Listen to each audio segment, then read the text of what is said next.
I actually had a friend who was a photographer, and he took modeling photographs of me, and so I had to, headshots. I had all kind of photographs, and someone at this agency saw it and thought, oh, let's get her in here. And it was a modeling agency, but it had a theatrical side, and when I walked in the door, they went, oh, this will never do. You're much too small to be a model. So they sent me over to the theatrical side. So what'd be worse, if I'm lying about this or telling you the truth?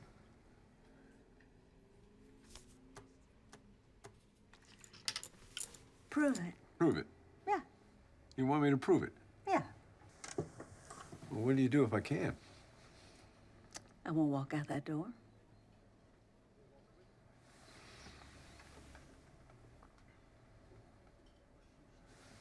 No, I'm not gonna do it. I didn't think so. Not because I can't. Because it's just not my style. Not your style. You have style. I do. You didn't even start out to be an actress, though. Did you? No, I started out, I was a musician, singer-songwriter. That was your goal. That was my goal. Yeah. Well, that's what I did. Yeah. That's what that's what I did. I did a record called John, You Went Too Far This Time. It was when his... Great name. And I was about, I don't know, 17 or 18, and they had the song written, they had the whole idea, everything was set.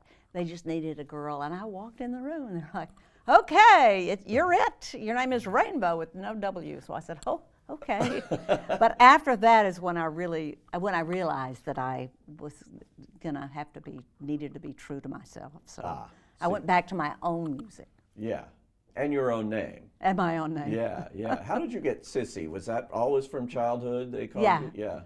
Older brothers. Yeah. Sissy. Yeah. They had a few other choice names for me also. Oh no. Yeah. What's your favorite movie that you've done when you look back? I don't know. That's like saying which of your children is your favorite. Yeah. Badlands was, great for me because that was kind of the beginning, and I met my husband, and it kind of made me understand a lot of things about film that I hadn't understood before that, and about filmmaking, and about the collaborative process. That's when I really felt like what I thought mattered. Yeah. Terry would say, "What would Holly do? I mean, if you had your druthers, which would you do?" Yeah. He brought me into the creative process, and that was really thrilling. And that's when I became hooked on the collaborative aspect of film and the artistic aspect of it. One other movie I've always loved was Missing with Jack Lemmon. Oh, thank you. Yeah. With Jack Lemmon, what a dear heart he was. What was that like working with Jack on that? He could do a scene, and he would be telling a joke to the crew, and then they'd say, "Mr. Lemmon, we're about to roll," and he'd go, "It's magic time." And then he'd do some scene where he would, it was brilliant, he'd be crying or, something really emoting, and then they'd say cut, and he'd finish the joke. He was just amazing.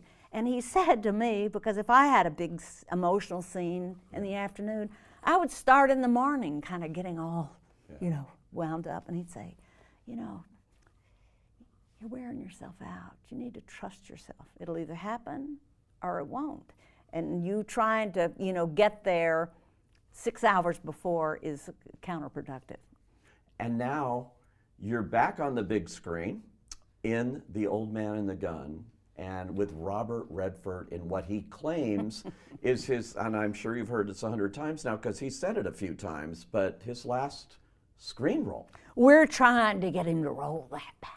Yeah. For all of us who love Robert Redford. When you look at this movie, your scenes opposite him just have an effortless charm, both of you. The way you play it, it's not typical movie stuff. I think it just seemed so natural. I would have said there was no script, that you were just sort of like talking. But what was that like? Well, we didn't really rehearse. Yeah. We came in prepared.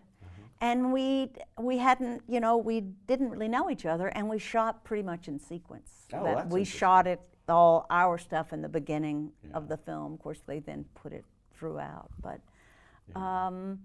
we got to know each other through those characters. David Lowery, who directed it, I thought caught the tone just perfectly. You know, I'm glad you mentioned that, because that was the tone of the film. Well, Bob was there from the beginning. He knew right where that, you know, he was right on the railroad track. Yeah. And of course, David Lowery also knew. We were, you know, we were just catching up, playing catch up with them, with those guys. We had fun. We had fun. He would sit in his chair with the New York Times reading like this, and I'd be there with my little, I'd be reading the New York Times on my phone. I go, you know, that article has been